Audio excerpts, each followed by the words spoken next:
Railway স্টেশনে এক ভিখারি থাকতো। তার কাজ ছিল ট্রেনে ট্রেনে ভিক্ষা করে বেড়ানো, এক স্টেশন থেকে অন্য স্টেশন আবার ফিরে আসা। কোনো কোনো দিন ভালো ভিক্ষা পেত, কোনো কোনো দিন পেত না। এই নিয়েই তার দিব্যি চলছিল। একদিন ভিক্ষা করতে করতে দেখলো ট্রেনের এক কামরায় একটা ভদ্রলোক ভ্রমণ করছেন। বৃদ্ধ লোকটি ভাবলো এই লোকটির কাছে গেলে হয়তো অনেক পয়সা পাবে, তাই সে তার কাছে ভিক্ষা করতে গেল। কিন্তু অনেকক্ষণ যাবৎ চাওয়ার পরেও লোকটি কিছুই দিলেন না, বরং বিরক্ত হয়ে বললেন, যখন তুমি দেখছো আমি কিছুই দিচ্ছি না, তাহলে কেন বিরক্ত করছো? আর দ্বিতীয় কথা হলো, তুমি আমাকে কি দেবে? ধরো আমি তোমাকে পয়সা দিলাম, কিন্তু তুমি সেই পয়সার বিনিময়ে আমাকে কি দেবে? ভিখারি বলল, আমার তো আপনাকে দেওয়ার মতো কিছুই নেই বাবু, আমি তো ভিক্ষা করে খাই, আর আপনাকে দেওয়ার মতো আমার সামর্থ্যই বা কি আছে?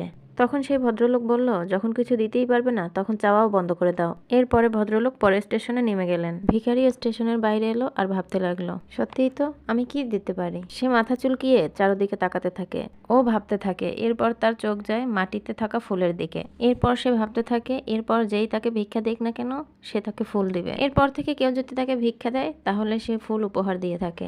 এই দেখে মানুষেরও ভালো লাগতে থাকে যে এই প্রথম কাউকে ভিক্ষা দিলে তিনি ফুল দেয়। এইভাবে কিছুদিন যাওয়ার পরে হঠাৎ একদিন দেখা হলো সেই সুটবুট পরা ভদ্রলোকের সাথে। ভিক্ষুক লোকটা ওই ভদ্রলোকের কাছে গেল আর গিয়ে বলল, বাবুজি এবার আপনাকে দেওয়ার মতো আমার কাছে কিছু আছে, এবার আমাকে ভিক্ষা দিলে আমি আপনাকে কিছু দেব। ভদ্রলোক বিশ্বাস করে তাকে কিছু পয়সা দিল। ভিখারি তার ব্যাগ থেকে একটি ফুল বের করে ওই ভদ্রলোককে দিলেন। ভদ্রলোক ভীষণ খুশি হলেন। এরপর লোকটিকে বললেন, তুমি তো এবার ব্যবসা করা শিখে গেছো, তুমি বুঝে গেছো লেনদেন কাকে বলে। তিনি আরো বললেন, জীবনে তুমি যদি কিছু দিতে না পারো তাহলে তোমার নেওয়ার কোনো অধিকার নেই। এই বলে ভদ্রলোক নেমে চলে গেলেন। এবারে ভিখারির মাথায় সেই ভদ্রলোকের কথাটি ঘুরপাক খেতে থাকলো। সে ভাবলো এর মধ্যে তো কিছু রহস্য অবশ্যই আছে। সে স্টেশন থেকে নেমে চিৎকার করতে থাকে এবং বলতে থাকে, আজ থেকে আমি আর ভিখারি নই, আমি ব্যবসায়ী।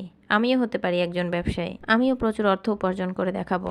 সে একই কথা বারবার চিৎকার করে বলতে লাগলো। স্টেশনে যাত্রীরা বলতে থাকলো, ইনি মনে হয় পাগল হয়ে গেছে। এরপর থেকে ওই ভিখারিকে এখন আর স্টেশনে ভিক্ষা করতে দেখা যায় না। এক বছর পরে ওই ছুটেট বুটেট পরা ব্যবসায়ীর পাশে আরেকজন ছুটেট বুটেট পরা ব্যবসায়ী গিয়ে দাঁড়ালো আর বললেন, স্যার চিনতে পারছেন? আপনার সাথে এই আমার তৃতীয়বার দেখা। ভদ্রলোক বলল, না আপনি মনে হয় ভুল করছেন, আমার মনে হচ্ছে এই আপনার সাথে প্রথমবার দেখা হলো। অন্য লোকটি বলল, না আপনার সাথে এই আমার 3বার দেখা হয়েছে। আমি সেই ভিখারি যাকে আপনি প্রথমবার শিখিয়ে দিয়েছিলেন যে লেনদেন কাকে বলে, আর দ্বিতীয়বার শিখিয়েছিলেন যদি আমার চিন্তাধারা বড় করতে পারি তো আপনার মতো হতে পারি। আর দেখুন আজ আমি আপনার মতো হয়ে গেছি। প্রথমে আমি ফুল তুলে দিতে শুরু করি, তারপর ফুল কিনতে শুরু করি, আর এরপর আজ আমার ফুলের অনেক বড় একটি ব্যবসা।